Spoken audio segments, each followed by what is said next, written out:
Millionaire CEO sees his ex-wife on a plane with twins who look like him and feels something different when approaching them. But before we dive into the full story, let me know where you're watching from and what time it is. Now, subscribe to the channel and let's get started. Edward Davis glanced out the window of his private jet, his knuckles tight against the armrest. High above a sea of cotton-like clouds, he tried to calm the restless pulse at his temple. Everything about this flight felt wrong. It should have been a routine trip to attend a crucial business negotiation, yet a gnawing sense of dread told him that the turbulence he feared wouldn't come solely from the skies. He exhaled slowly and shifted in the soft leather seat. At first, he attributed his tension to the upcoming deal. This contract could make or break his reputation in front of the board. His rival, Lionel Pierce, lurked in the corporate shadows, rumored to be planning a strike. But something deeper tugged at Edward's awareness. He couldn't shake the feeling that bigger challenges, far more personal, awaited him before wheels touched the runway. His longtime assistant, Adrian, sat nearby, flipping through a stack of documents. He glanced up, concern written across his features. "Sir, is everything all right?" he asked quietly. Edward rubbed the bridge of his nose. "Just a headache," he replied, though he knew Adrian wasn't fooled. The tension humming around Edward had a sharper edge than any standard corporate stress. He forced his eyes to the far end of the jet's cabin, hoping a casual inspection of other passengers would distract him. A handful of company employees were seated in neat rows, each absorbed in their own tasks. Uniformed flight attendants checked overhead compartments, while two security guards maintained a vigilant watch at the entrance. It all looked normal, until he noticed someone stepping through the hatch flanked by two small children. His breath caught. Valerie. She moved with the same soft grace Edward remembered, shoulders squared and head held high, though her features betrayed a certain wariness. Beside her stood two golden-haired twins, identical in every way except for a tiny freckle on the boy's cheek.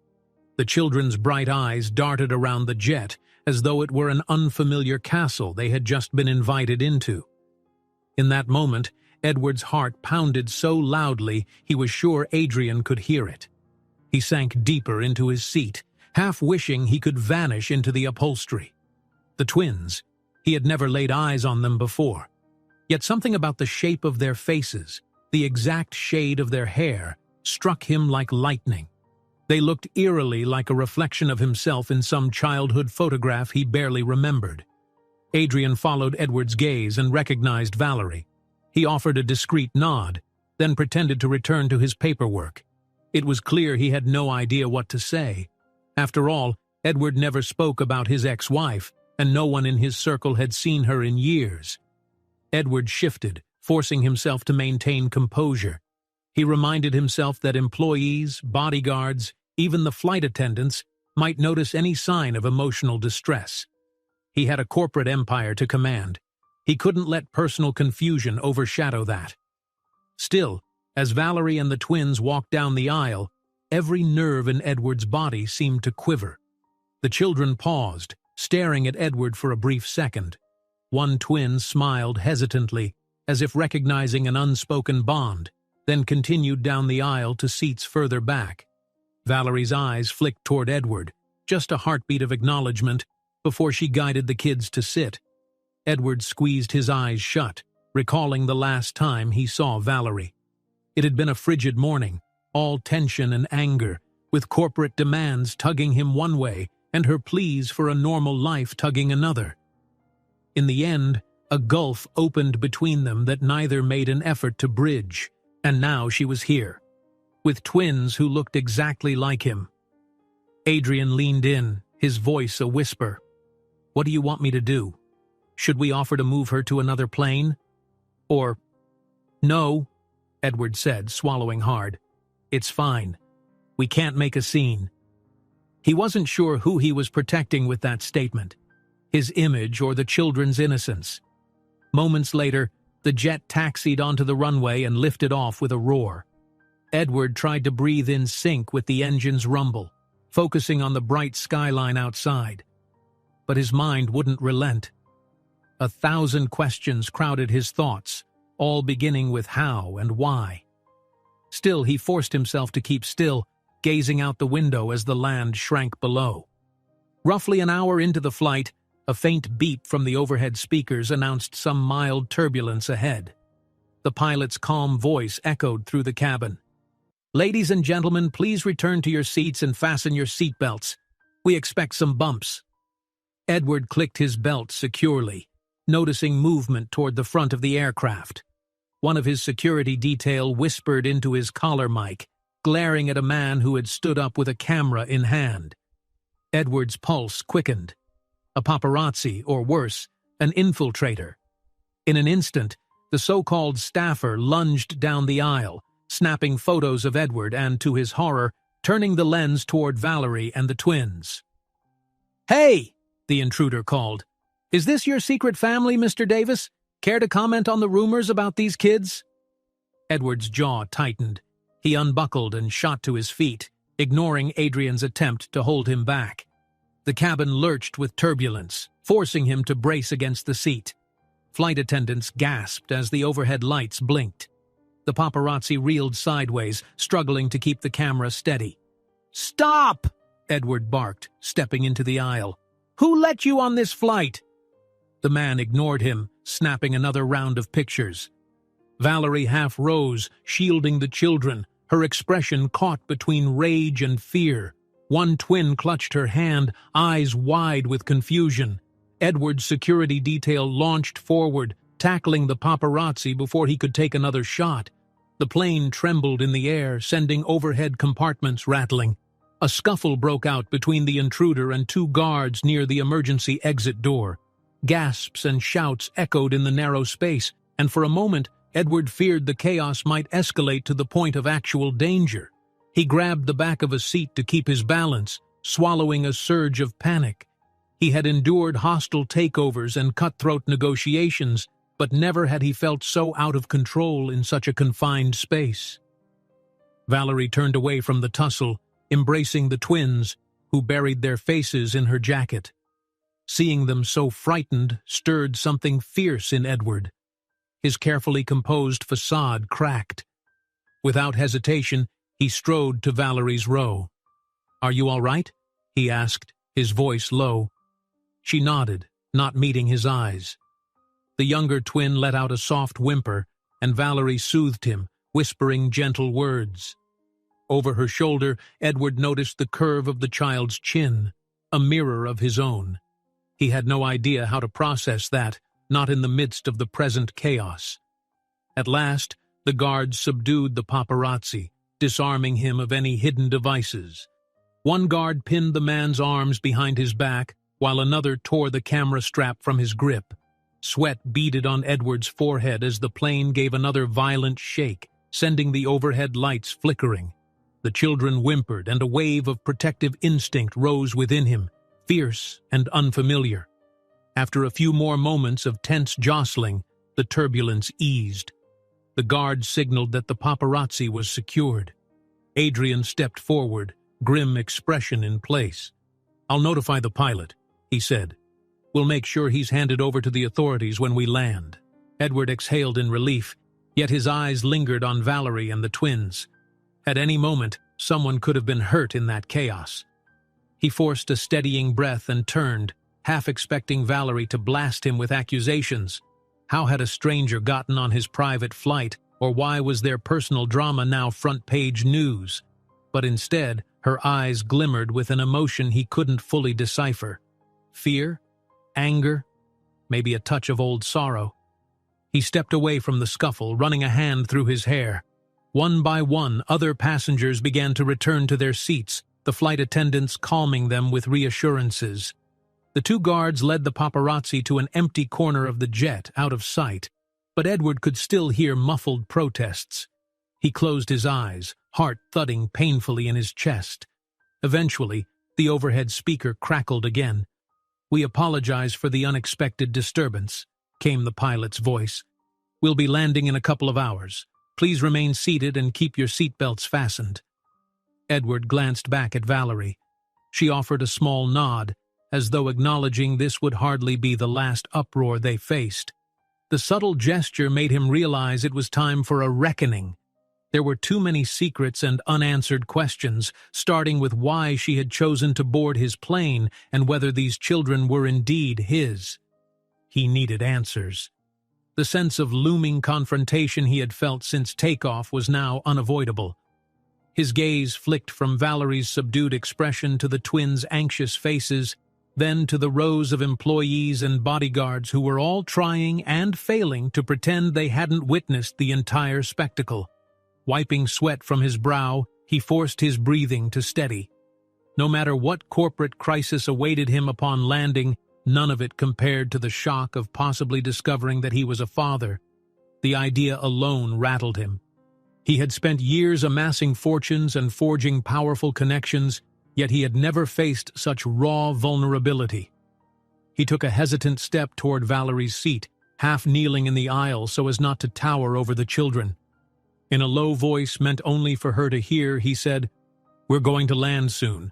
I think it's time we—" She lifted her eyes to meet his, and the sadness there was palpable.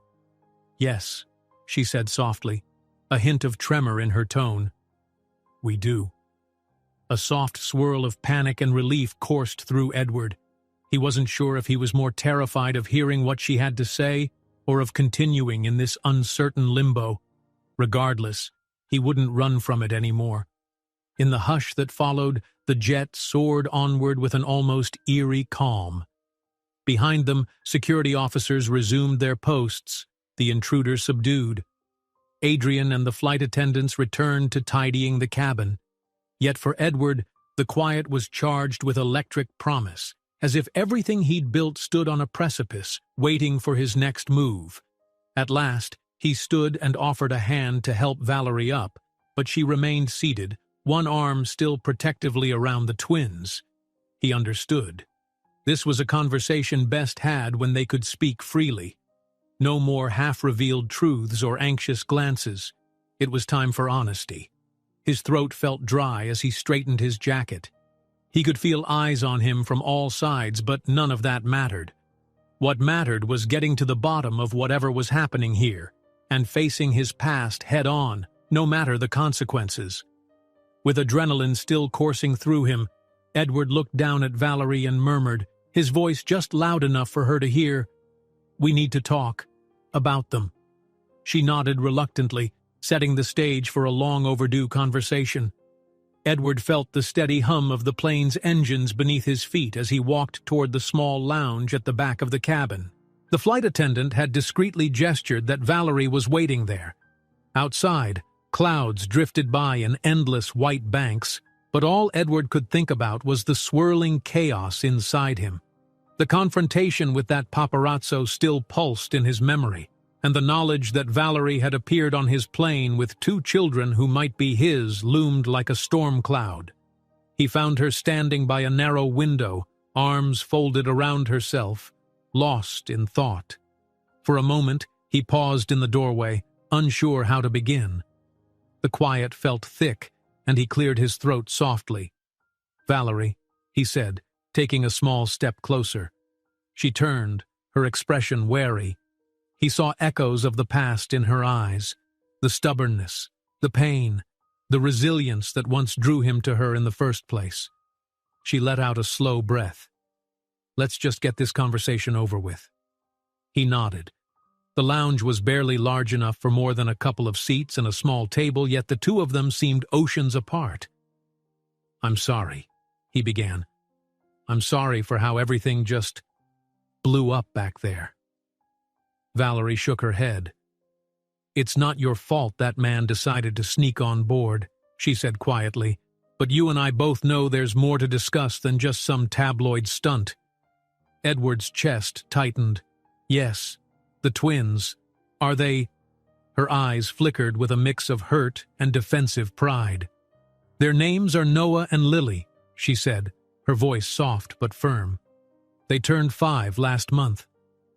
Edward exhaled, heart pounding as though he'd run miles.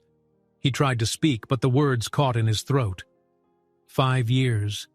That number reverberated inside him, painting a picture of all the birthdays, bedtime stories, and first steps he'd missed, moments he never even knew existed.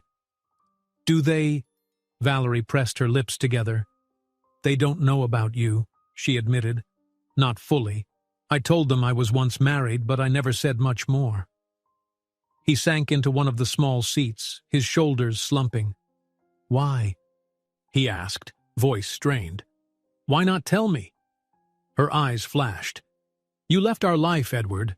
I reached a point where I thought it would be better if we both moved on, and I never imagined you'd be part of their world, so I kept it to myself. My decision, right or wrong." An ache spread in his chest. Memories flooded back, the ambitions that drove him, the arguments that scorched their home life, the phone calls he'd missed. He still recalled that final day they'd spoken, the frustration in her voice, the weight of deadlines in his. Now, the regret felt heavier than any corporate burden he'd ever carried. Before he could reply, a hesitant knock sounded at the lounge door. Adrian stepped in, eyes darting awkwardly between them. "I'm sorry to interrupt," he said, "but I think you both should see something." He held out a tablet displaying a headline from a major financial news site. Edward's photo took up half the screen, a red banner announcing CEO Edward Davis allegedly hiding secret family. Valerie's face paled. "Already?" she whispered. "That fast?" Edward snatched the tablet, scanning the text. The article was riddled with phrases like unnamed sources, rumors, and unconfirmed allegations.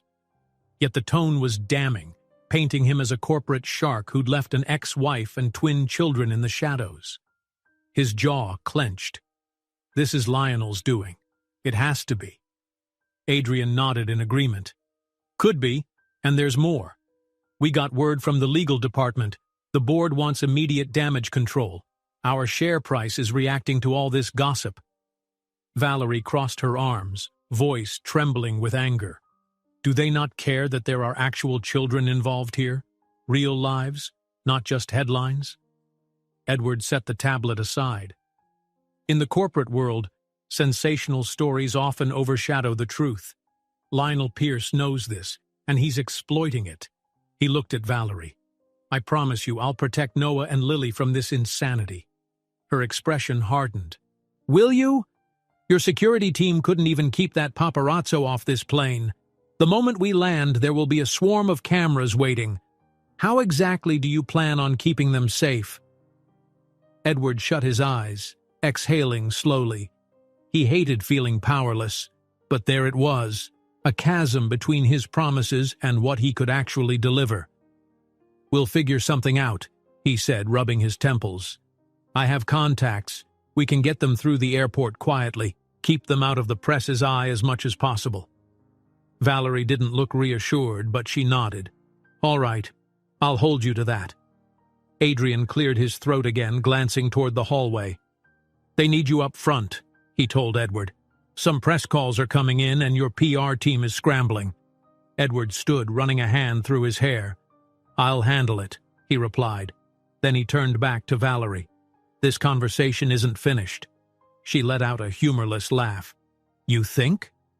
He walked out, heading toward the plane's communication area, where he could do some damage control. Even as the flight attendants busied themselves, the atmosphere felt charged.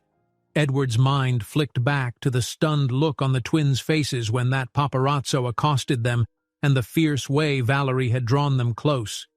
He realized that despite all his wealth and influence, he had been helpless in that moment to protect them. It stung. A few tense minutes passed as Edward fielded calls from the company's legal counsel. Valerie remained in the lounge, trying to calm her racing thoughts. She could hear the twins in the adjacent row. Lily was humming softly, while Noah asked questions about clouds and where airplanes went. Valerie forced a bright tone as she told them everything was fine, even though her mind churned with worry. She still couldn't fully grasp the situation. For so long, she'd believed the best path was to raise the twins away from Edward's intense lifestyle. Now, thrust into the spotlight, she was forced to reconsider every decision she'd made. Did she do more harm than good by keeping the twins a secret? The guilt and uncertainty weighed heavily. The plane shuddered slightly as the pilot announced their descent. Edward emerged from his conversation looking even more grim than before. "There's no getting around this," he said quietly to Valerie. "Reporters are already camped at the terminal. They're not going to leave until they get some version of the truth." She pressed her lips together. "Then I guess I'll have to trust you to handle it." She looked away, adding softly, "For their sake." He nodded, shoulders squared. "Let's do our best to keep them out of the camera's line of sight. Adrian and security will lead us through a private exit if possible." The children stared out the windows as the plane landed, transfixed by the runway lights. Edward stood behind them, hands resting uneasily on the seat tops. He swallowed back the swirling mix of emotions: fear, protectiveness, regret.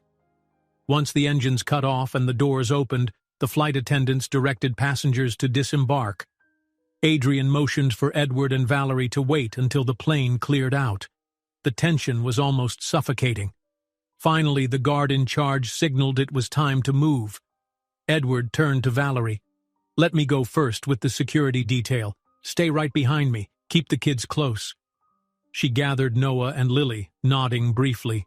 Just as they stepped into the aisle, Edward's phone vibrated. He paused, pulling it out to see a notification from an unknown number. The message read, "They know about your secret family. Expect more trouble." A chill slid down his spine. He glanced at Valerie, who caught the change in his expression. "What is it now?" she asked, anxiety evident in her voice. He showed her the screen, the color drained from her face. "Who sent that?" she whispered, glancing around as if someone might be listening in. "No idea," he replied, voice tight. "But it means someone's pulling the strings to exploit this situation, someone who knows far too much." Valerie swallowed hard. The children gazed up at them, sensing the adults' fear, though they didn't understand why. Edward's throat felt tight, but he steadied himself. Reaching for her elbow, he guided Valerie and the twins toward the door. Outside, bright flashes of camera bulbs sparked through the windows, every reporter on edge for that first exclusive shot. Edward inhaled, remembering every tough negotiation he'd ever handled. None of it compared to this moment. He held the phone out to Valerie again, letting her reread the ominous text. She shook her head, then looked at the children. "We'll protect them," Edward murmured, though his own heart thundered with uncertainty. Together they stepped off the plane, bracing for a storm of questions and the possibility that a hidden hand was pulling all the strings. Edward stepped off the final stair of the plane, a polite but firm grip on Noah's little hand while Valerie carried Lily. The moment they emerged under the airport's fluorescent lights, the rush of noise hit them like a sudden downpour. Cameras flashed in rapid succession and voices clamored for attention. He could hardly see beyond the glare, yet each urgent question rang loud and clear. "Mr. Davis, is it true you've been hiding a family for years? Valerie, can you confirm Edward abandoned you and the twins? Are these children really yours, Mr. Davis?" Alarm rippled through his chest. He squeezed Noah's hand gently, trying to exude calm. The boy was wide-eyed, twisting to catch glimpses of the buzzing scene. Behind them, Adrian motioned briskly to the security team, who did their best to form a protective wall around Edward and Valerie. Lily clung to her mother, burying her face in the crook of Valerie's neck. "Keep moving," Adrian urged in a low voice, pointing to a side exit. "We have a car waiting." Edward felt Valerie press close behind him. She was uncharacteristically silent, her shoulders tense. In the swirl of reporters, he overheard fragments of conversation about share prices tanking, about the scandal overshadowing his latest corporate venture. His pulse quickened. This was exactly the kind of storm Lionel Pierce would want, to see Edward compromised in the public eye, overshadowed by personal drama. They hurried through an endless corridor, flashbulbs tracking their progress. Noah suddenly pulled back, startled by a microphone pushed too close. Edward scooped the boy into his arms. A reporter attempted to shout something about secret children, but one of the bodyguards stepped in, directing them away with a stern warning. Moments later, they slipped through a secure side door and into a private loading area. 2 black SUVs idled by a curb. Edward signaled for Valerie to hurry toward the first car. He could hear shouting from behind, along with camera shutters clicking frantically, but the security detail held the reporters at bay long enough for them to climb in. Valerie settled in the back seat, placing Lily on her lap. Edward slid in beside her, still holding Noah. He exchanged a quick glance with Adrian, who took the front passenger seat. With a nod from the driver, the SUV roared to life, leaving the chaotic scene behind. The tinted windows blocked the worst of the camera flashes, though Edward imagined they were still being photographed from every angle. Valerie finally exhaled. Her eyes darted to the children, then to Edward, then back to the passing streets outside. "This is too much," she murmured. "They're acting like we're on display at a circus." Noah was uncharacteristically quiet, staring at Edward as if looking for reassurance. Edward brushed a comforting hand over the boy's hair, heart heavy with remorse. "I know," he said softly. "I'm sorry." Adrian turned in his seat. "Sir, the board has already reached out, twice. They want you in an emergency session as soon as possible. There's talk of a press conference." "A press conference?" Valerie repeated, aghast. "Isn't what just happened at the airport enough publicity?" Edward loosened his tie, feeling the noose of responsibility tighten. "The board must think I need to address the rumors head-on, or the company's going to keep bleeding. We can't just ignore this." She let out a small scoff, her expression torn between anger and resignation. "What are you going to do, Edward? Stand at a podium and announce you've discovered you have 2 children out of nowhere? How is that going to protect them from the press?" He shook his head, voice subdued. "I don't have all the answers right now, but this is my mess. I won't let them pay the price." He looked at Adrian, signaling he would handle whatever the board demanded, and the assistant nodded. A quiet lull settled in the car, filled only by the occasional soft questions from Lily. "Mommy, why are those people shouting?"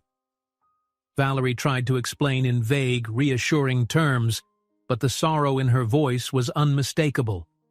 Within half an hour, they arrived at the corporate tower's underground parking entrance. Uniformed security waved them past the barrier, and the SUV descended into a private garage. There, Edward's personal guard escorted them to a back elevator that opened directly to his executive floor. As they stepped out, a hush fell over the normally bustling reception area. Employees noticed the presence of 2 small, confused children, and a few exchanged knowing glances. The scandal had apparently traveled faster than they had. Edward guided Valerie and the twins into a conference room, instructing a staff member to bring them water and something to keep the kids occupied. "Stay here," he said quietly to Valerie. "I have a board meeting in 10 minutes. After that, we'll figure out a better place for you and the children. Somewhere safe." She nodded, her expression guarded. "All right, but don't keep us waiting too long. I'm worried, Edward. People are out there prying into every part of our lives." He felt her words land like a weight in his chest. "I'll do what I can," he promised, then left to meet the board. Upstairs, the tension in the executive boardroom was tangible. 7 members of the board were waiting, some pacing, others muttering discontentedly. As soon as Edward entered, the questions poured in. "Is it true? Are those children yours? How does this affect our public image?" He raised a hand, cutting through their clamor. "I understand your concerns. Yes, there are children who may be mine, and it appears the news has broken publicly." He took a breath, struggling to maintain a level voice. "All I ask is for some time to handle this responsibly. We should focus on damage control and ensure the company remains stable." One member, a stern-faced older man, hissed, "Time isn't a luxury we have. Do you have any idea what this revelation is doing to our market confidence?" Edward tamped down the urge to snap back. I do, which is why we need a careful approach. Issuing a denial or unsubstantiated statement will only fuel more speculation. He glanced around the table, noticing a few members shifting uneasily. We need a concise press briefing, something that addresses the rumors without giving the media any more ammunition. A woman with silver-streaked hair, Charlotte Lynn, spoke up quietly. I agree. But the question is, how far do we go in confirming or denying the allegations? Is a simple statement from you enough, or do we bring the mother and the children into this? Edward winced. He knew involving Valerie and the twins publicly was the last thing he wanted, but ignoring the situation entirely might be worse. Let me handle it, he said. I'll make a statement that addresses the basic facts and we'll take it from there. No mention of the children's identities. They're off limits. Fine, the stern-faced board member said, crossing his arms, but you need to do it soon. The world is watching. On his way out, Adrian caught up to Edward, holding a manila folder. Sir, I found something you should see. These documents tie Lionel Pierce to a PR firm that's been funneling stories to certain tabloids. No direct proof yet that he's behind today's airport ambush, but it's suspicious. Edward skimmed the pages. Anger flared in his gut as he realized Lionel had likely orchestrated the entire fiasco. So he's the puppet master, he muttered. We need a decisive move, Adrian. Adrian frowned. The press conference might be exactly the chance Lionel wants to see you cornered. Are you sure about this? We have to wrest back control of the narrative, Edward replied, steeling himself. If we keep dodging the press, we look guilty. If we say nothing, Lionel's leaks keep spreading. Better to face it head on. When Edward returned to Valerie and the children, they were sitting around a small table. Lily had a coloring book in front of her, while Noah was flipping through a picture book featuring airplanes and city skylines. Valerie stood as soon as Edward walked in. What did they say? I have to hold a press conference, he answered, voice subdued. I'll state the facts and refute the lies. I'll do everything I can to keep the twins out of it. She eyed him warily. And what if that doesn't stop the speculation?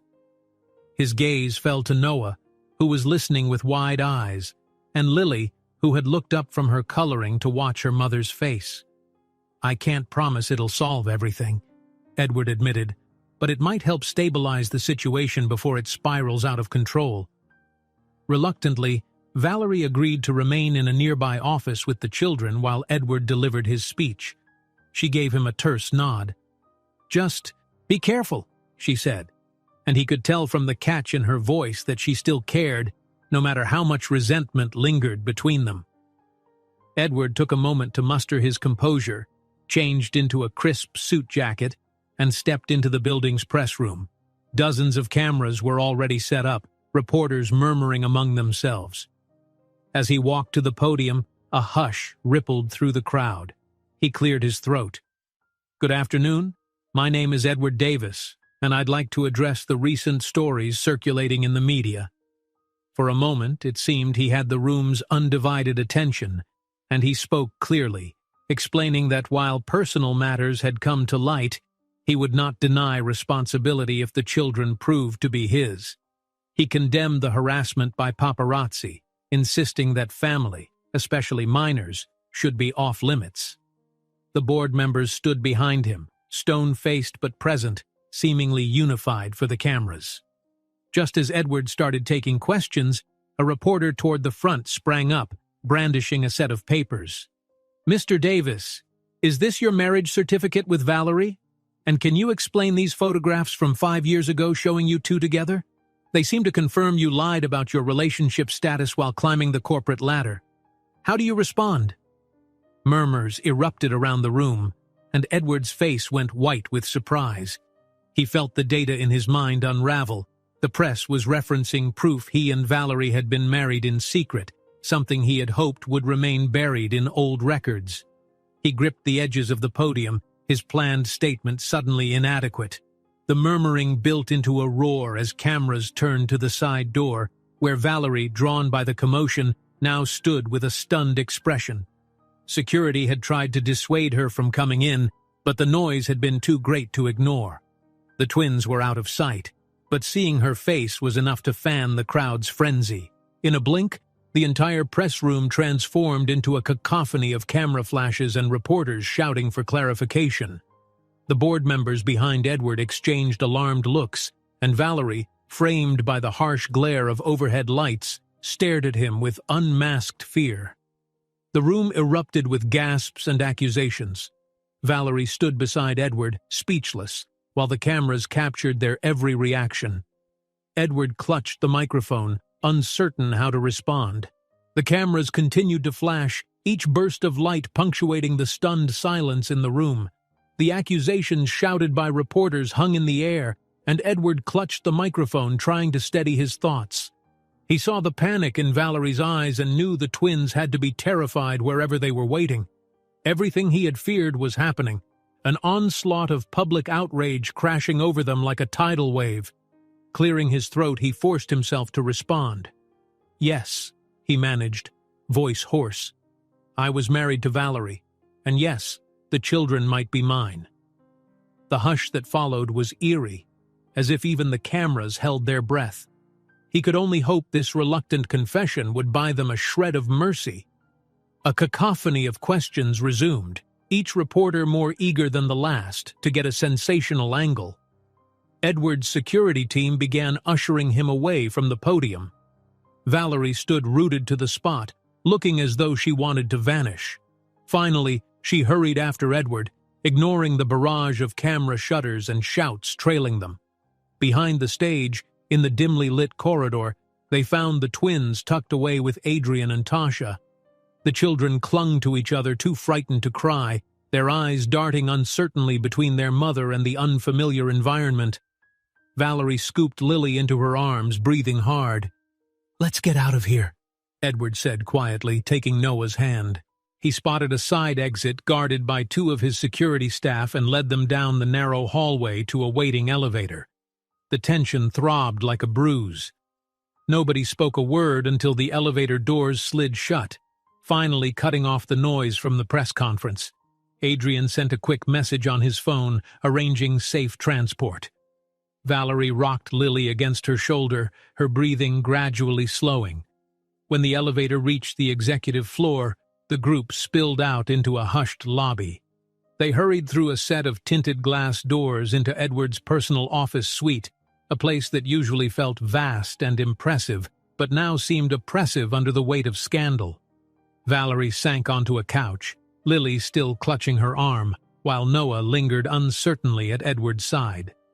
Tasha rubbed Valerie's shoulder in wordless comfort. Edward let out a shaky exhale. He had hoped to keep the board and media storms separate from his children's lives, yet here they were, thrown into the middle of a corporate meltdown. Within minutes, a short, grim-faced board member hurried in, one of the senior executives who had witnessed the press conference carnage. "You have no idea how bad this looks," the man snapped, breath rasping. "Our stock price is already reacting. Investors are furious. They see your personal scandal as a sign of instability." Edward steeled his posture. "I understand," he replied, his voice more controlled than he felt. "This was never my intention, but we'll do what it takes to fix it. I won't let the company fail because of my personal matters." The board member's eyes flickered to Valerie and the twins, then back to Edward. Without another word, he stormed out, looking unconvinced. The tension in the room hung thick, as if everyone feared more bad news was seconds away. Valerie pressed a hand to her forehead. "I can't do this," she murmured. "I never wanted them exposed like this, paraded in front of cameras like a scandal." Edward knelt by the couch, keeping his voice low to avoid scaring the children further. "I know," he said, "and I'm so sorry. It's not right." Before she could answer, Adrian cleared his throat. "Lionel Pierce just made a public statement," he said, glancing at his phone. "He's claiming this fiasco is proof you can't handle running the company, Edward. He's urging the board to consider an alternative leader, someone more in control." A simmering anger rose in Edward's chest. Lionel had been his most dangerous competitor for years, a slick corporate rival eager to seize any weakness. Now it seemed he was fueling the media frenzy to drive Edward out. He took a moment to calm himself. It would do no good to explode in front of the twins. Valerie shifted Lily onto her lap. "Is this all about your corporation?" she asked bitterly. "What about these kids? We can't subject them to an endless cycle of tabloids and harassment." Edward looked at his children, at Noah, eyes wide with anxiety, and Lily, who had tucked her face against her mother's shirt. Guilt pressed down on him, and a flash of memory raced through his mind. The day he'd worked so late he'd missed the last flight home, leaving Valerie alone in an empty apartment.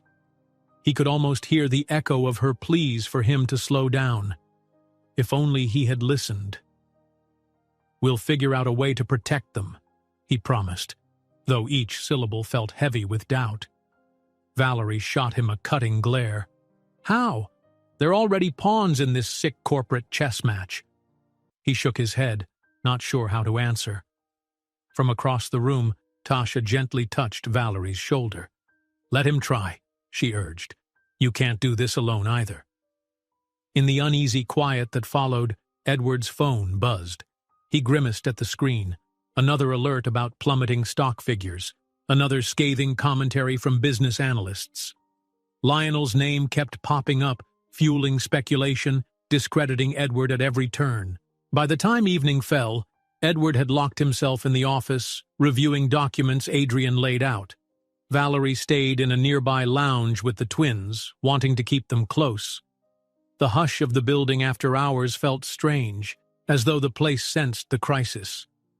A little before midnight, Edward found a damning file, proof that Lionel had been in secret negotiations with a handful of Edward's shareholders, plotting to wrest control of the company from him. The numbers, the emails, they told a clear story of conspiracy. The realization made Edward's blood boil, and it also filled him with a cold sense of dread. This was just the beginning. Heart pounding, he rode the elevator to the top floor, stepping into the glass-walled penthouse office rarely used except for high-profile client meetings. He gazed out at the city lights, thinking about the empire he'd built from scratch. Shadows of regret flickered in the reflection.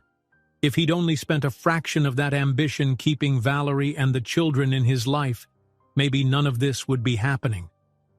His thoughts were interrupted by a buzzing from the security system. A voice crackled over the intercom. "Mr. Davis, we have movement on the lower floor. Looks like an unauthorized entry." Edward tensed, heart hammering. "Is it another reporter?" "Not sure," came the guard's uneasy reply. "We just see a figure moving down the corridor on the security feed." Within seconds, Edward was on the move.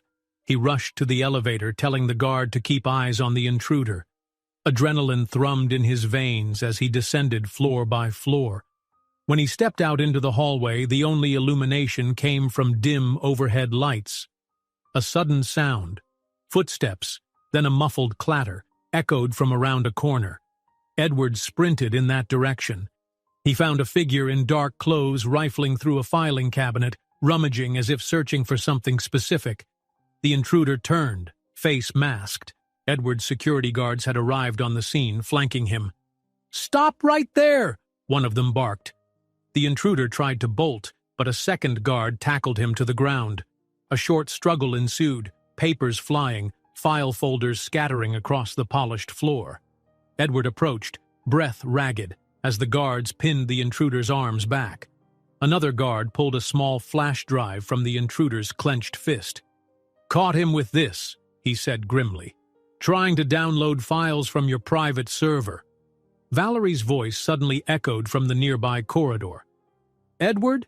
What's going on?" She appeared, Tasha and the twins hovering behind her at a safer distance. One guard quickly ushered the children back, not wanting them to see the scuffle. Edward's pulse pounded, but he forced himself to keep calm for their sake. "It's all right," he said quietly. "Just go back. We'll handle this." Valerie stared at the intruder pinned to the floor, fear flashing in her eyes. She gave a short, tense nod, then retreated with the children. Edward refocused on the masked figure. Security yanked off the mask, revealing a face he faintly recognized. Someone from a PR firm rumored to be connected to Lionel. His jaw tightened. "Take him to the building's holding room," Edward ordered the guards, voice low. "Call the authorities." The intruder dropped the flash drive in a last-ditch effort to free himself, but Edward scooped it up.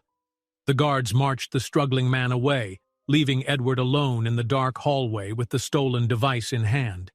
He could hear Valerie's voice in the distance, soothing the twins, urging them not to worry. His shoulders slumped under the weight of it all. He looked down at the flash drive, a tiny piece of hardware that might contain proof of Lionel's deeper scheme. With measured steps, he returned upstairs and found an isolated office corner. Carefully, he plugged the device into a secure laptop, entering encryption overrides so he could see whatever had been downloaded.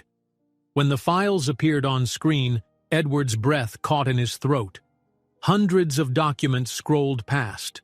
Personal photographs, private emails, even images of the twins. There were spreadsheets linking high-ranking corporate officials to hush money deposits. The deeper he scrolled, the more shock and dread sank in. Each file implicated a powerful corner of his world in this orchestrated campaign to tear him and his family apart. He stared at the screen, realization crashing over him. This wasn't just Lionel trying to dethrone him. Others in the corporate landscape were involved, layering betrayal on top of betrayal. And everything from birth certificates to legal documents was in these folders, painting him as a neglectful father with secrets to hide. A chill ran through him, and he clenched his fists around the edges of the laptop. Whatever illusions he had about containing this scandal were gone. He could almost hear Lionel's mocking laughter, as if the rival CEO had meticulously planned every detail. Edward boots up the flash drive on a secure laptop, and a series of shocking files appear on screen, all related to his personal life and the twins, implicating powerful corporate players in the scandal. Edward couldn't tear his eyes from the screen. In a quiet corner of his office, he scrolled through file after file on the stolen flash drive, watching the puzzle pieces of Lionel Pierce's grand scheme fall into place. It wasn't just the usual corporate sabotage. Every document pointed to something carefully orchestrated, a personal attack on Edward's credibility and, more disturbingly, on his family. 1,000 little pricks of anger and fear danced along his spine. Adrian hovered nearby, arms crossed. "It's worse than we thought," he muttered, taking in the same incriminating emails. "Lionel's behind nearly all of it. He's been using every tool at his disposal to ruin you, and from these conversations, it looks like someone from inside your board might be feeding him intel." Edward rubbed his temples, exhaustion weighing on him. "Why bring my children into this?" he asked bitterly. "Ruin my company if you must, but attacking Valerie and the twins is crossing a line." Adrian shook his head. "Lionel knows exactly what he's doing. Personal matters get the media's blood pumping. He's counting on the scandal overshadowing your competence as CEO." A soft sound by the door startled them. Valerie stood there, her expression conflicted. She'd come searching for Edward in the late hour and overheard enough to grasp the situation. She stepped forward, glancing at the screen. "That's him, isn't it? Lionel," she said quietly. "I heard you mention he might be working with someone on your board." Edward closed the laptop, not wanting her to see more invasive details. "Yeah, he's orchestrating a takedown. He's got evidence, rumors, half-truths, everything that can paint me as unfit to run this company, or to be a father for that matter." Valerie's gaze shifted to the side, haunted. "He hated you," she murmured. "I never realized how much. Back when Lionel was just an acquaintance, he'd say little things, criticizing you, implying you'd break my heart. I thought he was just protective, maybe envious. But now—" She trailed off, the guilt in her eyes evident. Maybe I fed that resentment, talking about how you were always busy, how we never spent time together. Edward pressed his palm against the table. A heavy quiet stretched between them. "None of this is your fault," he said. "Lionel's the one taking it to another level. He's turning my personal life into a weapon." Valerie didn't look entirely convinced, but she let out a shaky sigh. "I just don't want the twins dragged into more chaos." Adrian's phone chimed. He checked it, face tightening. "We just got an invitation to a formal shareholder gala tomorrow night, hosted by one of your bigger investors. And from the guest list, it looks like Lionel's definitely going to be there." Edward glanced at the laptop again. "A public event," he muttered. "He'll use it as a stage to embarrass me if he can, but if I avoid it, I look like I'm running away." Valerie frowned. "Are you really going to face him in person, with all these cameras around?" "I don't have a choice," Edward said, shoulders squared. "He's made this personal. If I don't show up, he'll spin the narrative that I'm too scared to defend myself." The tension never left the air, even when they finally forced themselves to rest for the night. Edward arranged for Valerie and the twins to stay in a more private suite in the building. Security had been doubled, especially after the recent intruder. The storm outside was growing, but he'd take any measure necessary to protect them. Early the next morning, Valerie found Edward already preparing for the gala. He paced around his office with a phone pressed to his ear, checking last-minute details for damage control. When he hung up, she approached him, voice subdued. "I'm coming with you." He looked surprised. "I'm not sure that's wise," he said. "Lionel might see you there and twist this into a bigger spectacle." Valerie shook her head. "Let him. I won't hide anymore. If he thinks my presence makes you vulnerable, he's wrong. I'm not going to let him use our history or my children to sink you." Something like gratitude flickered across Edward's face. "All right," he agreed, though concern still pulled at the edges of his eyes. "Just keep your distance from Lionel, unless you have to speak to him." As evening fell, they arrived at an opulent hotel ballroom, a chandelier above them casting prisms of light across the polished floors. Edward wore a sleek black suit, Valerie an understated but elegant dress that drew glances for its quiet sophistication. Adrian trailed behind, scanning the room for any sign of trouble. Attendees from every corner of the corporate world filled the space. Wealthy investors mingled, sipping champagne and discussing the latest market trends, undercut by hushed whispers about Edward's recent scandal. Despite the tension, Edward wore a practiced smile, shaking hands, greeting board members, trying to project calm. Valerie remained at his side, head high, shoulders straight. At the heart of the crowd, Lionel Pierce appeared in a tailored suit, exuding an unnerving confidence. He spotted Edward and offered a mocking smile, raising his glass in a silent toast. The deliberate provocation made Edward's pulse pound. Not wanting to make a scene, he gave Lionel a brief, curt nod and continued greeting other guests. Over the next hour, the tension built like a violin string on the verge of snapping. Polite conversation masked an undercurrent of gossip and suspicion. Lionel chatted with a cluster of shareholders, occasionally glancing Edward's way. More than once, Edward noticed those shareholders nodding at Lionel's words, a glint of calculation in their eyes. Valerie felt the scrutiny, too. As she and Edward passed one group, a man whispered, "Is that her? The ex-wife with the twins?" She swallowed, her composure tested, but she kept walking, chin lifted. Finally, the host tapped a microphone at the head of the ballroom. "Good evening, everyone," he announced. "Thank you for attending this year's mid-quarter gala. We appreciate your confidence in our corporate alliances, and we look forward to many more profitable ventures." Polite applause rippled through the crowd. The host flashed a gracious smile and continued, "I'd also like to welcome Mr. Edward Davis tonight. We all know the media excitement surrounding him, but let's focus on the future of our business and the importance of unity. That said, if anyone has concerns, you're welcome to share them in the spirit of open dialogue." At these words, Lionel smoothly stepped forward. "Why, thank you," he drawled, taking the mic. A hush fell as curious eyes turned on him. Edward's jaw tightened. Lionel offered a slow, theatrical smile. "We all know how uncertain these times can be for certain leaders," he said. "In fact, some of us have been approached by the press regarding scandalous personal matters. I think it's only fair, in the interest of transparency, that we address whether those matters might affect corporate stability." He let the words hang, fueling the crowd's interest. Edward stepped closer, fists tight at his sides. "If you have something to say, Lionel, say it plainly." "Oh, I intend to." Lionel's gaze flitted to Valerie, eyes glinting with a hint of smugness. "Our dear Edward's personal entanglements aren't just talk anymore, are they?"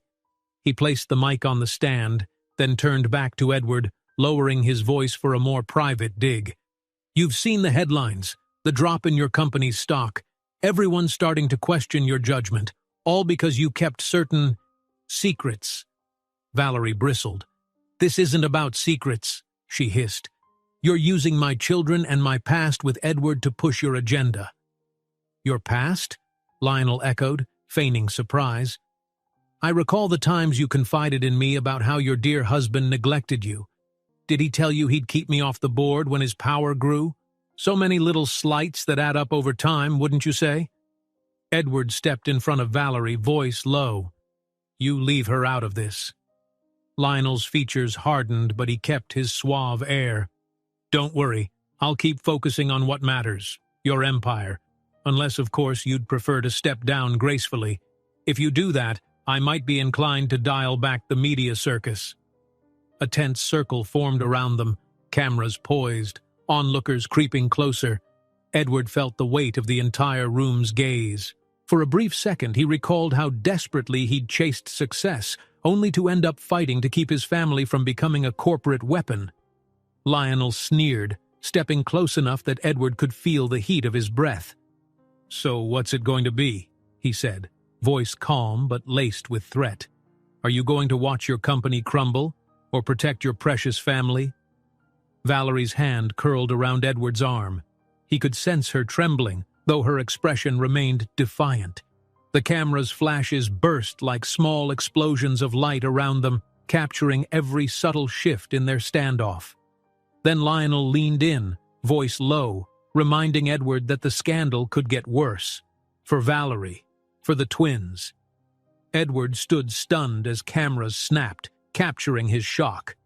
Edward barely remembered the rest of the gala. After Lionel delivered his cutting threat, everything blurred together, murmuring voices, cameras flashing, and a swirl of onlookers who seemed all too excited by the spectacle. By the time Edward and Valerie left, the night air was cold against their heated skin, and their driver rushed them through the dark city streets in tense silence. They arrived at a high-walled estate just past midnight. Once a private retreat for Edward's top executives, it now served as a makeshift stronghold. Floodlights illuminated the tall iron gates, and security cameras rotated methodically from posts. Two armed guards stepped aside to let the car pass, their expressions grim. Valerie held a dozing Lily against her shoulder, while Noah blinked sleepily beside them. Even exhausted, the twins seemed to sense the worry in the adults. Valerie climbed out of the car first, turning in a slow circle to take in the imposing grounds. Edward followed, heart pounding with the weight of Lionel's words still echoing in his mind. Their escort, a stern-faced security officer, guided them through the front door. Inside, the estate's polished floors and high ceilings amplified every footstep. Adrian hurried forward, arms full of documents, phone pressed to his ear. He paused to greet them, voice low. "We've ramped up security. Nobody comes in or out without clearance." Valerie gave a tired nod. "Thank you," she whispered, struggling to keep Lily from waking completely. Noah yawned, gripping Edward's hand. "This way," Adrian said. "We've arranged rooms on the second floor. There's a living area for the kids, separate bedrooms, and your own secure office, Edward." He paused, glancing between them. "I know this is hardly a home, but it's the safest place we could manage on short notice." Edward appreciated the gesture. The tension of the gala still coiled inside him, but he forced a tight smile. "We're grateful," he said. "Let's get the twins settled." They walked up a wide staircase, passing oil paintings and potted plants. The hush of the estate pressed down on them. Every corridor seemed too large, as though normal life had fallen away and left them in a stark, echoing shell. Finally, Adrian opened a door to a spacious sitting room. Plush couches surrounded a low table, and a set of glass doors led to a balcony overlooking a garden. It was peaceful, but the security detail posted outside each window reminded them this calm was an illusion.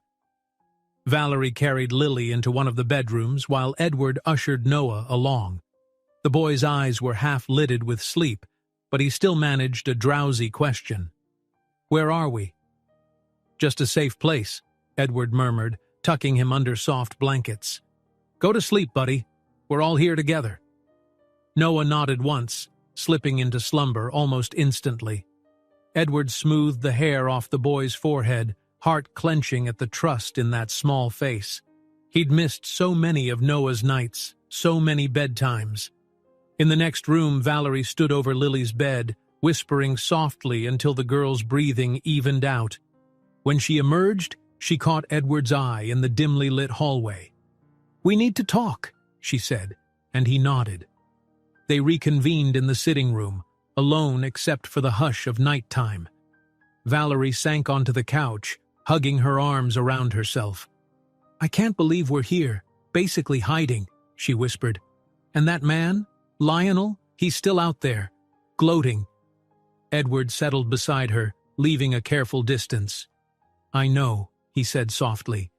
"If we keep going like this, always reacting to his moves, we'll never stop him. He's pushing harder than ever." She lifted her gaze, a new hardness in her eyes. "He used to be my friend, back when I felt abandoned by you. I told him things, about how you were never home, how I felt alone. I never thought he'd twist it all into this." She shook her head, her voice catching. "He's got so much resentment built up." Edward placed a hand on the back of the couch, hesitant to touch her shoulder without invitation. "We both made mistakes," he admitted. "Now Lionel's turning every regret or private confession into a weapon." He exhaled shakily. "Still, you and the kids are here now. I won't let him hurt you again." A soft knock on the door interrupted them. A security officer poked his head in. "Sir, I just wanted to confirm, do you want to check the new security footage from the perimeter?" Edward shook his head. "I'll look at it in the morning. Just keep the detail alert." The guard nodded and withdrew, leaving the two of them alone again. Valerie stood and walked to the balcony, sliding one door open to let the cool night air in. She leaned on the railing, eyes on the garden below. What happens if we can't beat him? If Lionel keeps digging and leaking stories? Edward rose to join her. He rested his elbows on the iron rail, close enough to feel her presence but not touching. "I'm trying to gather solid proof of his illegal tactics, tie him to the break-in at my office. If we can expose that, the board won't tolerate him." His voice dropped. "But I also have a feeling it won't be enough. He wants revenge, not just power. We need to be ready for anything." She nodded, the tension in her posture betraying her anxiety. "I hate that the children are wrapped up in this. They didn't ask for any of your corporate battles." He reached for her hand, and to his relief, she let him take it. "We'll protect them," he said firmly. "You're not alone in this anymore." They retreated inside. Exhaustion weighed on them both, so Valerie headed to her room, and Edward took another. Despite the lavish setting, it was a night of fitful sleep. Every noise in the hallway set him on edge. Every rustle of leaves outside made Valerie's heart pound. By dawn, neither felt rested. In the new day's light, they gathered for a quick breakfast in the sitting room. The twins, wide awake now, squirmed with curiosity about their new surroundings. Lily eyed the tall windows with fascination, while Noah poked at his plate of scrambled eggs, more interested in exploring. "Can we go outside?" Noah asked, glancing from Valerie to Edward. Valerie forced a smile. "Not right now," she answered gently. "But maybe later, if it's safe. For now, we have to stay indoors." The disappointment in the children's faces nearly broke Edward's heart. He tried distracting them with a playful gesture, offering a quick game on his phone, anything to ease their restlessness. It worked for the moment, and the twins settled to watch silly animations on the device. Meanwhile, Adrian stepped into the room carrying a new stack of documents, whispering to Edward about potential leads on which board member might be conspiring with Lionel. Valerie overheard fragments of the conversation, embezzlement hints, suspicious phone calls, hush money. It was like stepping into a crime thriller, except this was their real life. Hours slipped by in tense discussions and phone calls. Security patrolled every corridor, vigilantly scanning monitors. The children grew bored. Valerie tried reading them stories, but her eyes kept drifting to the windows, half expecting to see a camera lens or intruder. She couldn't shake the feeling of being watched. By late afternoon, a sudden commotion echoed through the estate. 2 security guards shouted from the front hallway, racing toward the living area. Valerie lurched to her feet, adrenaline spiking. Edward rushed into the corridor, heart hammering. "What happened?" he demanded. A guard holstered his weapon, breathing heavily. "False alarm, sir," he managed, red-faced. Motion sensor was triggered near the side entrance. Turned out to be a gardener who forgot to check in. Despite the explanation, the scare hung in the air. Valerie stood near the sitting room's threshold with Lily clinging to her leg and Noah peering around her hip. Edward's eyes flicked over his children's frightened faces, cursing Lionel under his breath.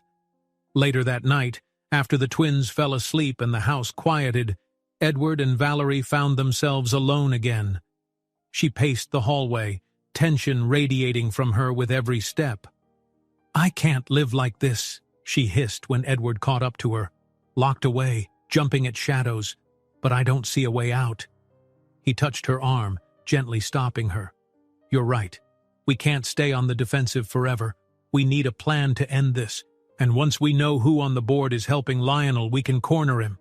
Valerie glanced toward the children's bedroom door. "I used to think your world was just board meetings and big deals. Now I see it's more like a battlefield." Her voice trembled slightly. "I wish I'd known before." He understood her regret, because he felt it too. All those years he had devoted to expanding his empire, and now he had to muster everything he'd learned to shield the people he cared about. "I'm sorry," he said, the words simple but heavy with meaning. They were about to part ways for the night when Valerie paused, noticing a white envelope on the carpet by the doorway. She stooped, picking it up warily. The front was blank, no address or postage. With cautious fingers, she opened it and pulled out a single sheet of paper. Her eyes widened at the words typed in bold letters, "End this or your children will pay." Shock lit her face, her breath catching in her throat. Edward stood rigid at her side, reading the message over her shoulder. Fear sparked in his chest. Someone had managed to slip that under the door, bypassing the layers of security around them. Valerie turned to Edward, fear and resolve colliding in her gaze. Edward stood in the hallway with the threatening note in his trembling hands, his mind racing to piece together how anyone had managed to slip it under the door. Security was supposed to be airtight, yet somehow the enemy had found a way in, quietly leaving that chilling ultimatum. Valerie hovered close by, arms wrapped around herself, eyes darting to the children's bedroom. Even the muted lamplight seemed harsh against her tense features. He waved over the nearest guard, demanding a sweep of every corridor and exit. More than ever, he realized that hiding behind walls was never going to solve their problem. Lionel Pierce's grasp extended further than mere corporate boardrooms. Whoever was inside Edward's circle, feeding information, coordinating these scare tactics, had to be rooted out, and fast. Once the estate's staff set off to double-check the grounds, Edward and Valerie retreated to the sitting room where Adrian and Tasha were waiting. Valerie clutched the note, voice unsteady. "We're pinned in here," she said, eyes flashing with anger. "First the paparazzi on the plane, now this. They're coming after the children, Edward." He nodded, swallowing hard. "They want me out of the company. If I step down, they might ease off, but there's no guarantee they'll leave you alone. You saw how far Lionel is willing to go." Adrian slid a folder across the table. "I did more digging into our board members. There's one name that keeps cropping up in covert emails, Stewart. Financial records hint he's been receiving large deposits from a shell company connected to Lionel." Edward's gaze darkened. "Stewart's been on the board since the beginning. He's always been polite, never critical, but maybe that's exactly why he slipped under the radar." Valerie paced behind the couch, tension evident in every stride. "So what do we do now? Confront him directly?" Edward exhaled. "If he's complicit, he'll just lie. No, we need undeniable proof. Then we can move against him and Lionel. We can't keep reacting to threats. We have to go on the offensive." Tasha looked thoughtful. "Could we smoke him out at a formal gathering? Something where the board, shareholders, everyone has to show their cards?" A flicker of determination sparked in Edward's eyes. "Yes, a shareholder meeting. We'll call it under the guise of discussing the recent controversies. If Stewart is truly in Lionel's pocket, he'll panic when I start showing evidence. We can push him into revealing himself." Valerie frowned. "What about the children? We can't risk them being caught in another chaotic scene." Edward's voice softened. "We'll keep them close. I'd rather they weren't there, but the truth is nowhere seems safe. I'll post more security around them, around you. Once we prove who's behind all this, maybe we can finally get out of the crosshairs." She hesitated, then sighed. "We can't go on like this forever. Let's do it." That night, Edward and Adrian worked late into the morning, sifting through documents, constructing a careful plan to expose Stewart's hidden deals and tie Lionel to the sabotage. Every so often, Edward glanced toward the hallway where the children slept, aware that time was running short. The note's threat haunted him, spurring him to work faster. The next day, Adrian reached out to the board and major shareholders, insisting on an urgent meeting to address the ongoing crisis. Whispers swirled of Edward's potential resignation, fueling curiosity and guaranteeing a full house in the auditorium. By mid-afternoon, everyone had assembled at one of the city's grand conference halls, cameras lurking outside for a glimpse of the embattled CEO. Before departing the estate, Edward checked on Noah and Lily. They were dressed in comfortable clothes, jackets zipped up, heads full of questions he couldn't fully answer. Valerie consoled them, explaining in gentle terms they were going to a grown-up meeting and to stay by her side no matter what. A car ride later, they arrived at a private entrance to the auditorium, security hustling them inside with quick, urgent footsteps. The hall was a vast, tiered space with rows of seats stretching up to a high ceiling. Edward noticed various board members perched in the front row, faces grim. Several prominent investors clustered near the stage, murmuring to each other. And in one corner, standing with a trademark self-assured stance, was Lionel Pierce. Their eyes met. Edward felt a surge of anger, but he forced himself to remain composed. This was the moment he'd planned for. Valerie and the twins waited in a back room, guarded by Tasha and two vigilant security officers. Edward stepped out onto the stage amid scattered applause. He didn't smile, didn't wave, just approached a podium set under bright lights. The microphone squeaked, and the murmurs died down. "Thank you for attending on such short notice," Edward began, scanning the crowd. "Recent events have questioned not just my leadership, but my personal integrity. I'm here to address those concerns head-on." He paused, letting the hush settle. "First, I want to state clearly, I will protect my family from any further exploitation.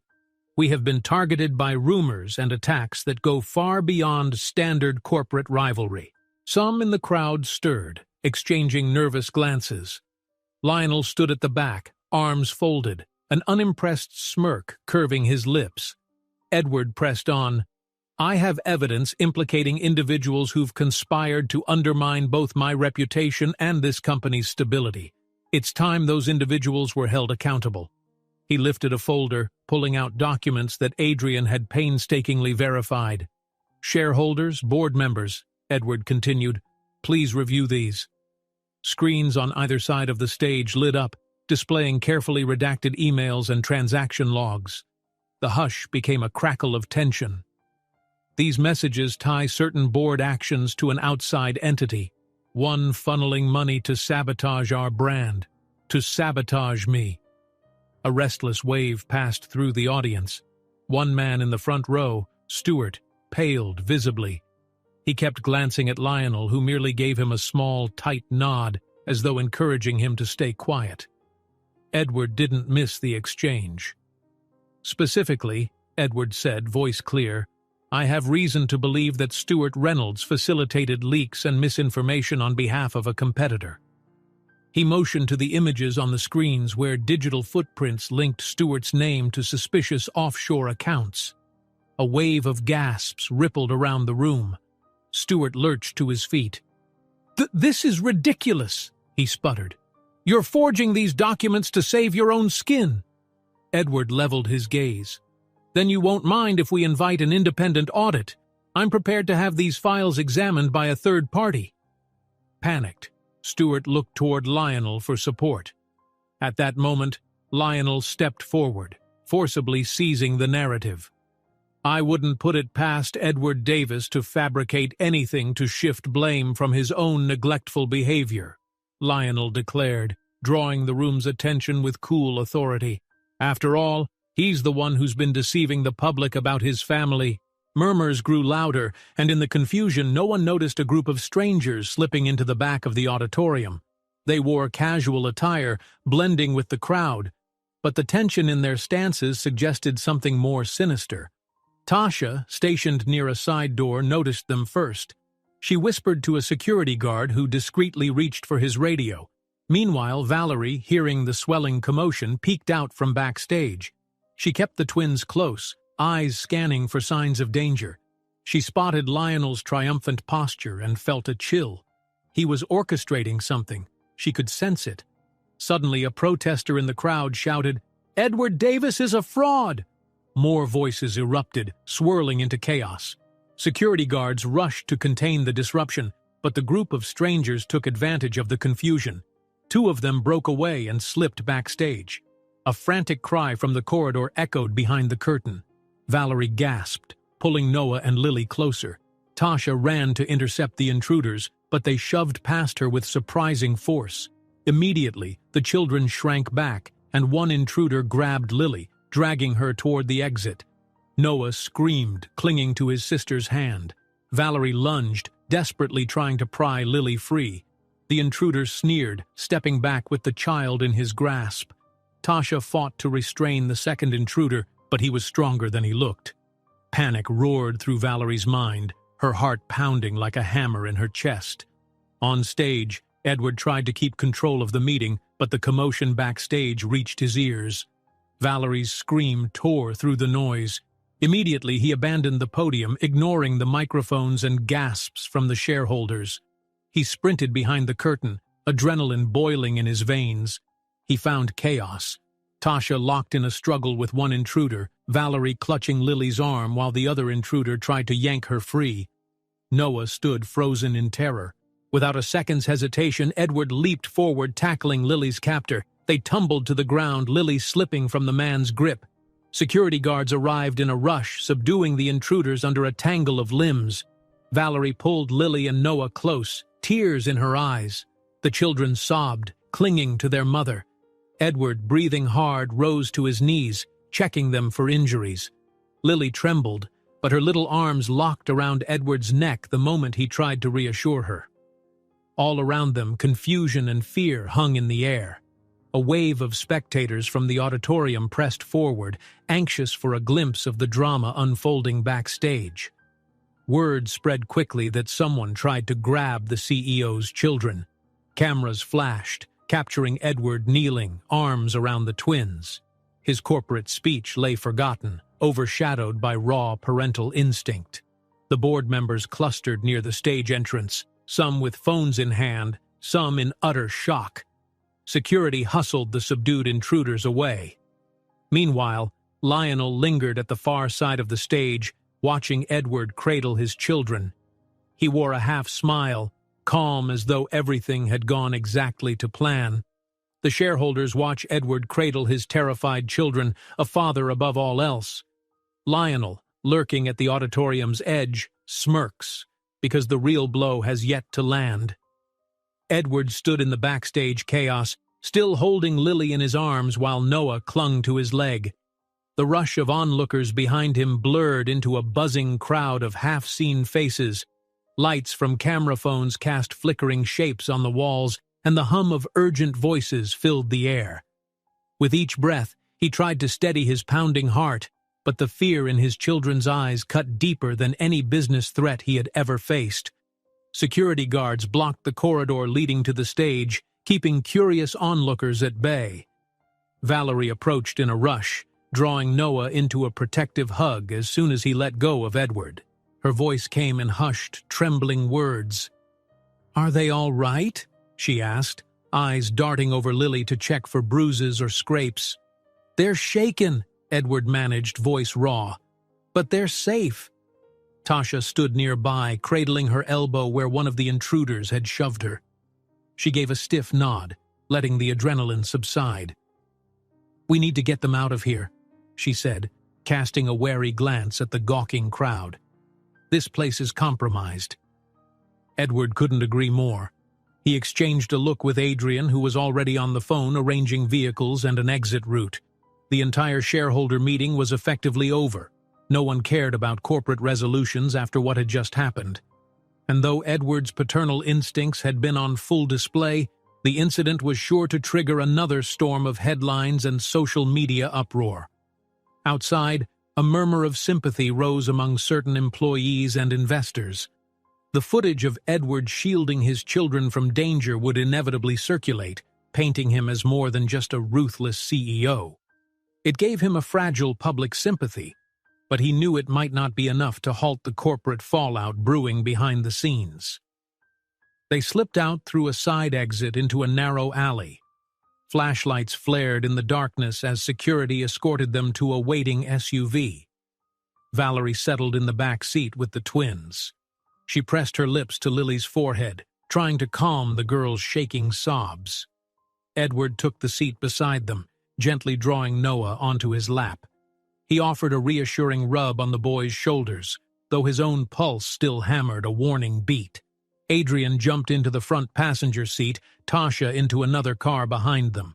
As soon as the doors slammed shut, the little convoy peeled away from the auditorium.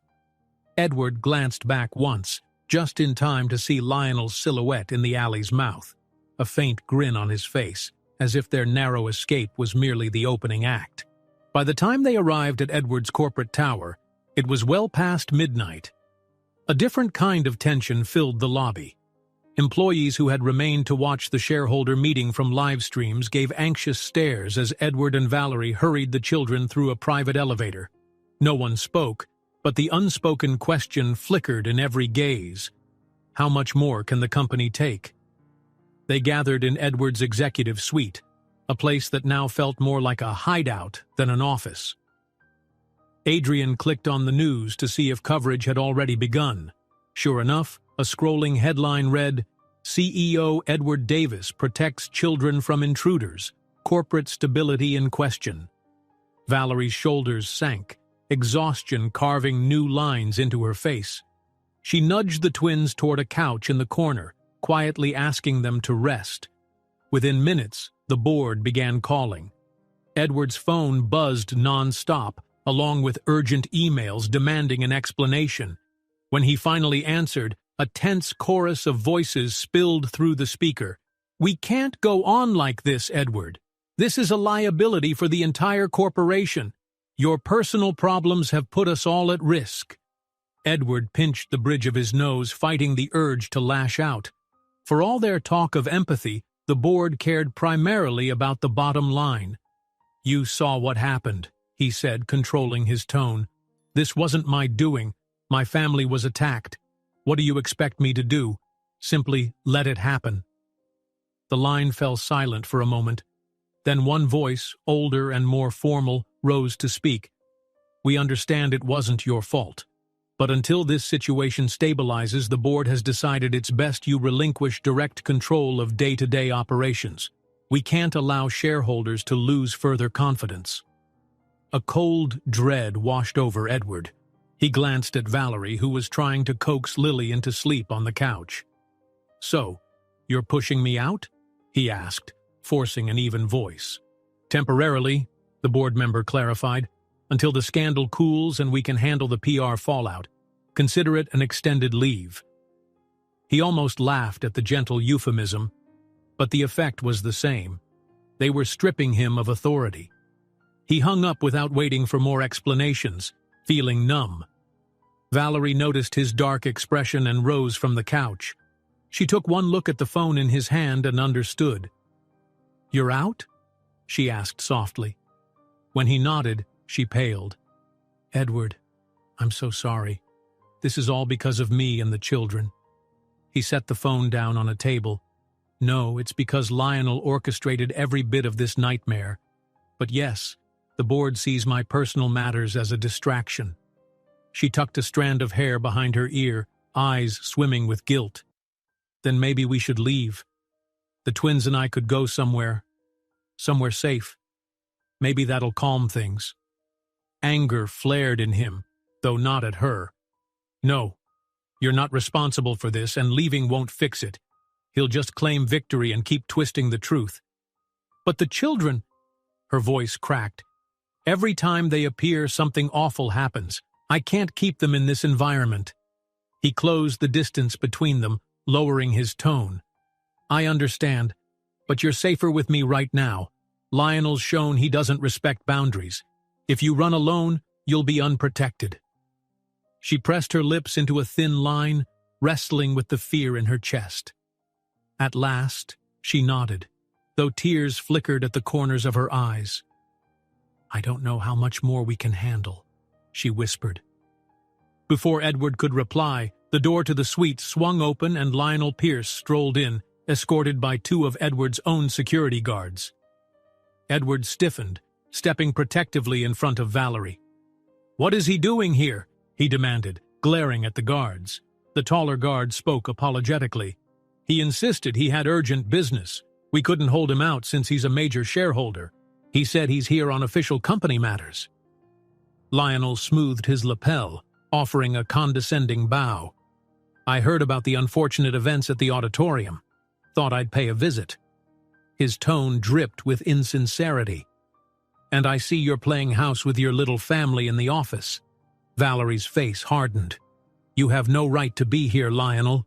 He shrugged. "I have every right. I'm a significant investor now, thanks to the meltdown in your stock. I came to see if Edward is finally ready to step down for good." Edward's fists clenched. "I'll never hand the company over to you. I know exactly what you did." Lionel's eyes gleamed. "I'm just offering a peaceful exit. The board's already pushing you aside. If you leave voluntarily, you might salvage some dignity, maybe keep a portion of your shares. You can retire with your adorable kids." Then his gaze flickered to Valerie. "And your ex-wife. Or new wife, whichever role she's playing these days." Valerie's jaw tightened, but she said nothing, unwilling to let him bait her. Lionel's mocking smirk only grew sharper. "Well, if you insist on dragging this out, I can't guarantee your children's faces won't be all over the tabloids tomorrow. People love a good story about an absentee father suddenly playing hero. Once the world digs deeper into their private lives, who knows what skeletons might appear?" Edward took a step forward, pure fury rising. Before he could speak, the guards stepped between them, urging Lionel to leave. With a final, theatrically sad shake of his head, Lionel turned away. "You keep making it harder on yourself," he said over his shoulder, "and on them." As soon as he was gone, Valerie found herself trembling. She sank onto a chair, gripping the armrest. Edward placed a hand on her shoulder, anger and worry warring inside him. They'd seen Lionel's capacity for cruelty, but now it felt like a bottomless pit. If Edward didn't do something drastic, the next attack might strike even closer to home. He glanced at the sleeping children on the couch, and a painful resolve crystallized. "That's it," he said quietly. "No more half measures. I'm going to do whatever it takes to protect them." Adrian and Tasha entered, having followed Lionel out to ensure he truly left. Adrian rubbed his temples, his voice taut with frustration. "We can still fight him. We have enough evidence of his illegal moves to mount a legal case. It might force him to back off." Edward nodded, the flicker of desperation in his eyes. "Let's prepare an injunction or a restraining order. Get the courts involved. Even if it only slows him down, it's something." Valerie looked up, her face drawn. "I don't want to put the twins through a court circus. But we have no choice, do we?" Edward knelt beside her, voice hushed. "I don't see another way. We file legal motions, gather every ounce of proof, and once we expose him, maybe the board will let me resume control, or I'll walk away with my head high, not as a coward who let him bully us." She studied his eyes. "And if he still doesn't stop? Then we find another way," he said, the determination in his tone unwavering. That night she decided against leaving. For all her fears, she realized going alone offered no better safety. The plan was set. Push Lionel into the legal spotlight, show the courts and the media that Edward wasn't the unstable monster he'd been portrayed as. If fortune smiled, the public might rally behind him even more. Still, none of that eased the gnawing dread in her stomach. The children slept fitfully, stirring from nightmares. Valerie soothed them as best she could, silently cursing the day she ever confided her marital troubles to Lionel Pierce. Near dawn, Edward and Valerie sat together in a dim corner of the suite, going over statements and timelines for their legal strategy. Shadows played across the floor, the hush of the building pressing on their ears. Just as exhaustion threatened to overtake them, Valerie's phone rang, the unexpected sound cutting through the quiet. She answered, trying not to wake the children. The voice on the other end belonged to a shaken friend who had overheard Lionel boasting at a late-night gathering. Valerie's skin went cold as she listened. Finally, she hung up, her hand trembling so hard the phone slipped onto the table. Edward looked at her in alarm. "What is it?" Valerie swallowed hard, forcing the words out. "Lionel just challenged you to a public showdown, a final chance to either relinquish your remaining corporate rights or face total ruin." Edward awoke to a gray sky streaked with the first light of dawn. He had barely slept after Valerie took that phone call, the one confirming Lionel's bold invitation to what sounded like a final showdown. The idea of yet another tense confrontation weighed on him, yet he saw no other choice. If he refused, Lionel would spin it as cowardice, and the company would crumble under the swirling rumors. If he agreed, he risked stepping into a trap. He leaned against the kitchen counter in his corporate suite, coffee untouched in front of him. Valerie appeared, drawn by the morning hush, her eyes shadowed from lack of rest. She took a spot beside him, glancing at his stern profile. "We have to do it, don't we?" she asked quietly. He nodded. "Yes, Lionel's made sure there's no clean exit. Our only chance is to confront him publicly, show the investors and media that I'm not the monster he's painted me to be." Then his expression softened. "But I don't want you or the twins anywhere near the stage." Valerie's lips tightened into a line. "We'll stay out of sight. The children have been through enough." She sipped the coffee he'd left untouched, inhaling slowly. "Just promise me you'll be careful. He's more dangerous than ever." "I promise," Edward said, though he felt the lie in his throat. There was no guarantee of safety with Lionel orchestrating the event. Still, he had no choice. Later that morning, he and Adrian began final preparations. The confrontation was set for a luxurious corporate summit at an upscale resort perched by the coastline. It was the kind of polished venue used for exclusive shareholder conferences and industry galas. Word traveled fast that Edward Davis and Lionel Pierce would face off on neutral ground, with high-profile investors, reporters, and even a few curious board members flying in from across the country. Valerie and the twins arrived separately. They were escorted by Tasha to a secure suite in the resort's upper floors, well away from the main conference halls. It offered a sweeping view of the ocean, the water glittering under the midday sun. Despite the serene vista, the tension inside felt stifling. Valerie tried occupying Noah and Lily with simple board games, but their excitement at the fancy room was tempered by the adult worry they sensed all around.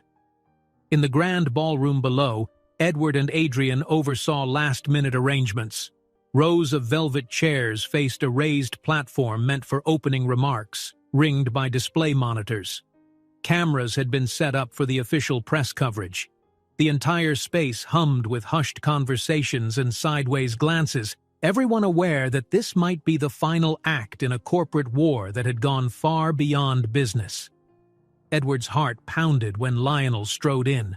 Tall, impeccably dressed and brimming with confidence, Lionel greeted a few key investors before turning to Edward. Their eyes locked. There was no need for words. The tension spoke volumes. Edward could almost see the triumph dancing in Lionel's gaze, as though everything was still going according to plan. A bell chimed, summoning attendees to take their seats.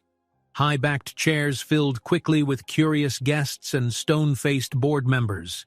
At the back of the room, near the exit, a small group of security guards remained on standby, scanning for any hint of a repeat of the violent fiasco that had unfolded before. Taking center stage, a spokesperson introduced both men and tried to keep the tone neutral, calling it an important discussion on the future of the company. The crowd settled, hushed in anticipation. Edward stepped forward first. "Thank you for joining us," he began, voice calm but carrying the strain of weeks of conflict. "Our company has faced extreme turbulence lately, tied to personal matters that should never have become public. While I acknowledge my share of responsibility, many of these developments have been fueled by deliberate sabotage." A few flashes from cameras punctuated his words. He pressed on, highlighting how malicious leaks had targeted both his professional reputation and his private life. "In the interest of honesty," he said, "yes, I have children who were not publicly acknowledged before. I regret the secrecy, but it was meant to protect them, something I have every right to do as a father. I never intended my family to become pawns in a corporate game." Lionel stepped forward with a flourish, cutting off any applause that might have followed Edward's statement. "Charming words, but the facts speak otherwise. We've all seen the chaos, the negative press, the falling stock prices. Isn't it true, Edward, that your personal indiscretions have cost this company millions? Could the board or shareholders trust a CEO who can't even manage his own household without creating scandals?" Edward's hands curled into fists behind the podium. "You're the one orchestrating these so-called scandals, Lionel. I have proof of your involvement in planting stories, funding intruders, and bribing insiders." Lionel smirked, his confident posture unwavering. "Conjecture. Unless you have something concrete, it's your word against mine." At that moment, a voice from the crowd spoke up. Charlotte Lynn, a board member who had quietly supported Edward, stood. She held up a folder. "Actually, Mr. Pierce, there's more than Edward's word. I've been collecting evidence for weeks. Correspondence you had with Stuart Reynolds, verifying the money trail and explicit instructions to smear Edward's reputation." A buzz of excitement rippled through the ballroom. Lionel's smirk faltered for a split second. He quickly regained composure. "This is a farce," he scoffed. "Those documents could be forged." Charlotte stepped forward, passing the folder to a neutral third party, a well-known industry lawyer who had been invited to oversee the proceedings. "Feel free to verify them," she said firmly. "They'll stand up to scrutiny." Edward nodded in gratitude at Charlotte, then continued, "With or without Lionel's cooperation, An independent investigation is already underway. We intend to file charges if the findings confirm illegal activity." A hush fell over the room. It felt like the tide had turned in Edward's favor. Even so, he kept his guard up. Lionel wasn't the kind to walk away without a fight. Valerie watched everything unfold via a live video feed upstairs, hand resting on Noah's shoulder. She felt her heart race with every word. Lily clutched a small plush toy, eyes darting from the screen to her mother's anxious face. Tasha stood by the suite's door, arms crossed, as if expecting trouble at any moment. Back in the ballroom, Lionel turned to the crowd, voice rising. "This is all an elaborate show. Edward Davis is desperate. He'll do anything to avoid stepping down. He's twisting facts to distract you from the truth. He neglected his own family to chase power, and now he's paying for it." Heads swiveled between Edward and Lionel, each side waiting to see who would blink first. Edward took a steady breath, speaking slowly. "I made mistakes, but I'm owning them. You, on the other hand, used my personal life as a weapon, crossing every line of decency, and you've endangered innocent people in the process." A flicker of something like fury passed over Lionel's face. For a moment he looked poised to retort, but the lawyer examining Charlotte's documents suddenly cleared his throat. "These records appear legitimate," the lawyer said. "They show a series of money transfers from Mr. Pierce's accounts to certain board members, as well as emails instructing them to leak internal data and personal details about Mr. Davis." A stunned murmur rippled. Lionel's posture stiffened. "This is nonsense," he snapped. "I'll fight any charges thrown my way." Yet his voice wavered just enough for the crowd to pick up on it. Edward pressed his advantage. "No more lies," he stated firmly. "We have the digital footprints. The only question is whether you'll admit what you've done or force me to expose every detail in court." For a moment, Lionel seemed to waver. Then his features hardened with a last show of bravado. "Expose whatever you want," he hissed, stepping forward. "The board has already sidelined you, Edward. By the time this is over, you'll be stripped of everything you built." Without warning, a group of uniformed officers stepped into the ballroom, escorted by Adrian. One officer approached Lionel. "Sir, we have a warrant for your arrest on suspicion of conspiracy, fraud, and harassment." The entire room seemed to hold its breath. Lionel's eyes flared with shock, then morphed into cold anger. Reporters sprang to their feet, snapping photos as the officers took Lionel by the arm. He tried to shake them off, but two more officers blocked his way. As they led him from the stage, he paused in front of Edward, leaning in with a venomous whisper. "You think this is over, Davis? You haven't beaten the real players yet. I'm just one piece in a bigger game." Edward met his gaze steadily. "We'll see," he said. Lionel's eyes flicked to the cameras, then back to Edward. "You'll regret pushing this." And then the officers hustled him away, pressed by a throng of onlookers. With every step he took toward the exit, the tension in the room loosened fractionally, though Edward couldn't shake the uneasy warning Lionel had left behind. Charlotte Lynn offered Edward a slight nod. The crowd erupted in murmurs.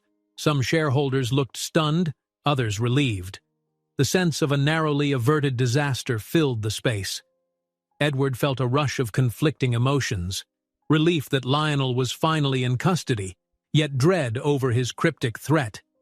He caught sight of the feed from upstairs, Valerie's face on a monitor, eyes full of guarded hope. Lionel was taken into custody, but not before hissing to Edward, "You haven't beaten the real players yet." Edward and Valerie exchanged troubled looks, realizing a bigger conspiracy threatens them still. After Lionel was led away in handcuffs, the conference hall slowly emptied. A hush fell over the once bustling space, leaving Edward alone at the center of the stage, his heart still pounding from the confrontation. In the flickering lights of the news cameras shutting down, he felt more relief than triumph. Lionel's threat echoed in his thoughts. You haven't beaten the real players yet. But for now, one of his greatest tormentors was finally under arrest. Adrian rushed to his side, clutching a handful of legal documents. We've got to meet with the lawyers. Lionel's arrest is just the start. The board will want answers." His voice was urgent but carried a note of cautious hope. Edward looked up at the balcony where Valerie and the children had been watching through the live feed. He gave a small nod, relief tugging at the corners of his mouth. "I need to see them first," he said. "Then we'll handle the rest." They slipped backstage, weaving through the lingering press. Security guards flanked him, but for once they weren't wrestling intruders or shielding him from paparazzi.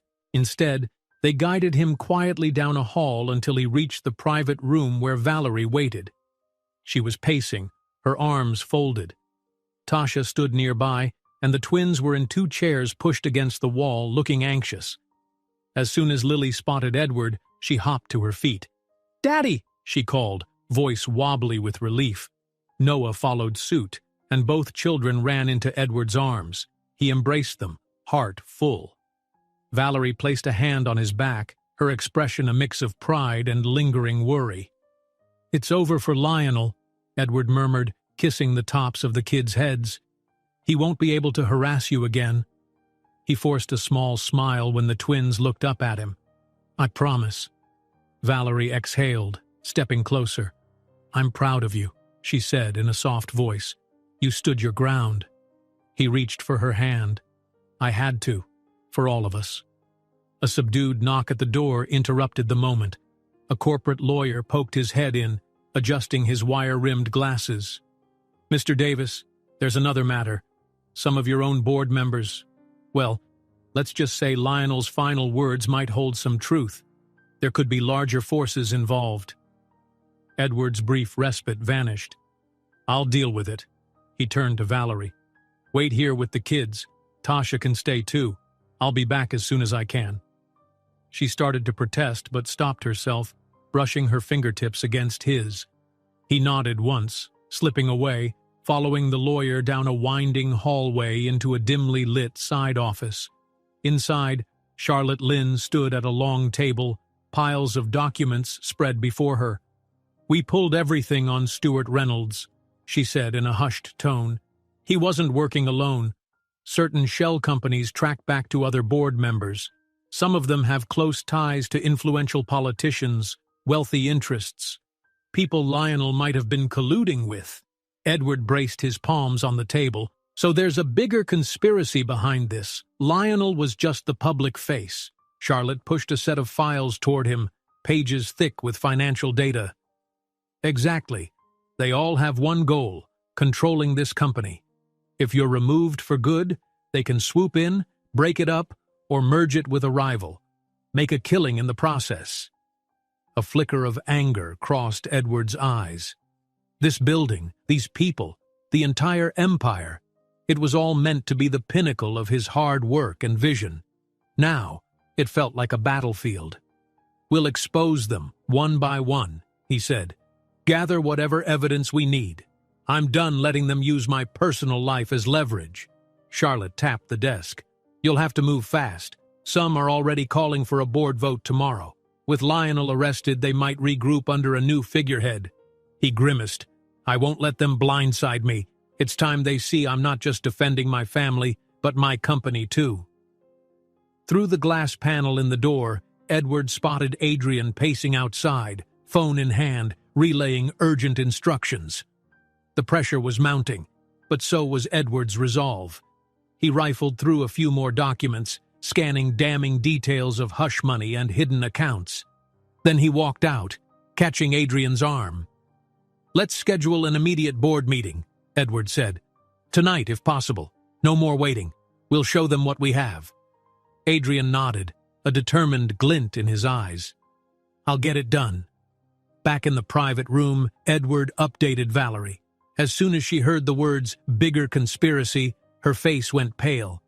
She looked at the twins, a protective fire lighting in her gaze. "Whatever happens," she said firmly, "we'll stay by your side. The kids deserve to see their father fight for what's right." He took her hand. "I'd never ask you to leave. We've been apart too long already."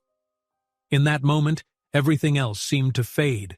The corporate drama, the legal battles, and all he saw was the woman he'd once loved, still standing with him in a storm that tested them both.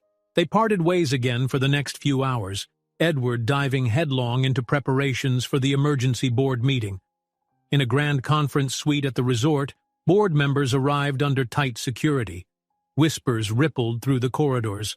With Lionel behind bars, many were on edge, uncertain which direction the company would take next. Edward stood at the head of the gleaming table, posture upright. The board members took their seats, some looking guilty, others defiant.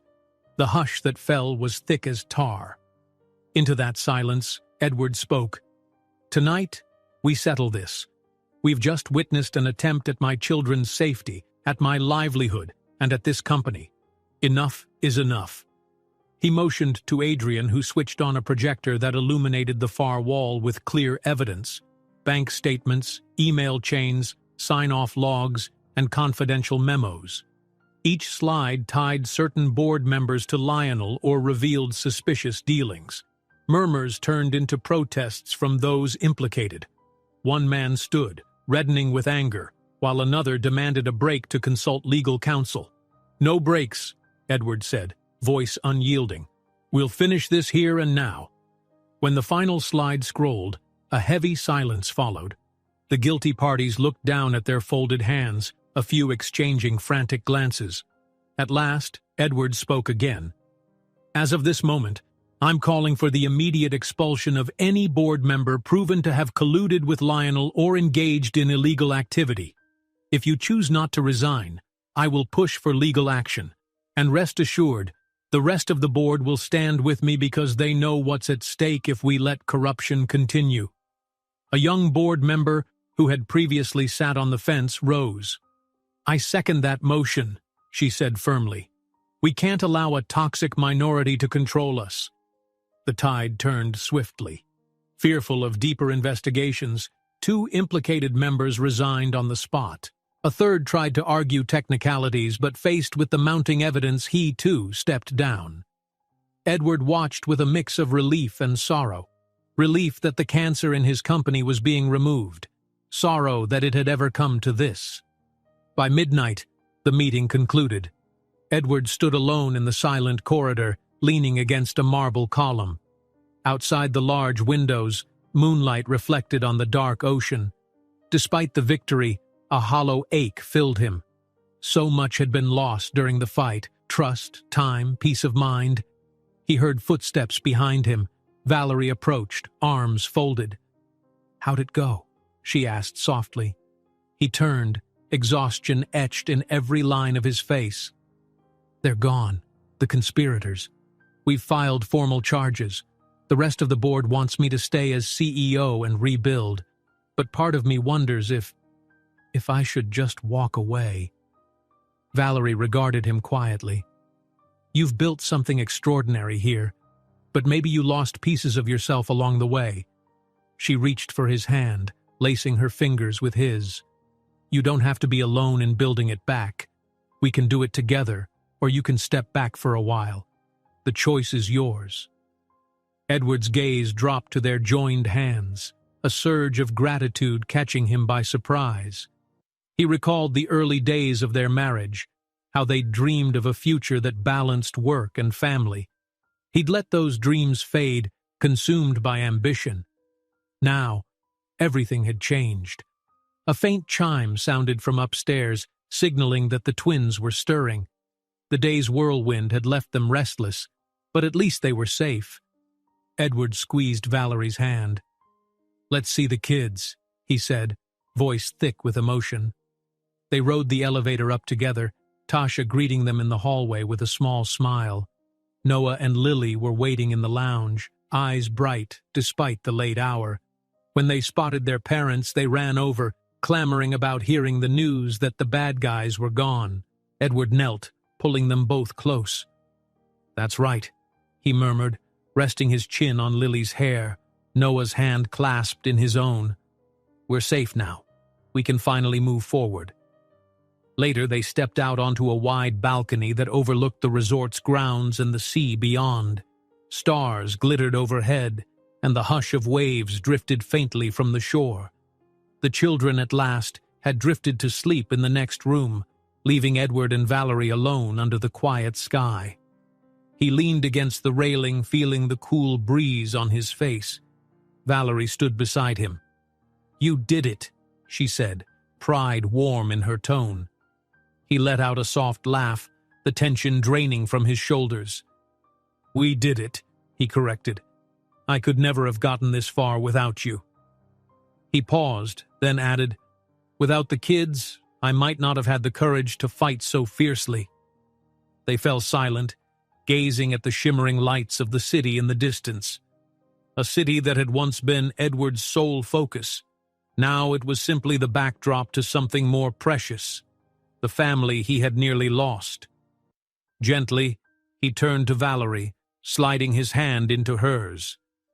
"I'm not sure what tomorrow brings," he admitted, "but I know I won't make the same mistakes again.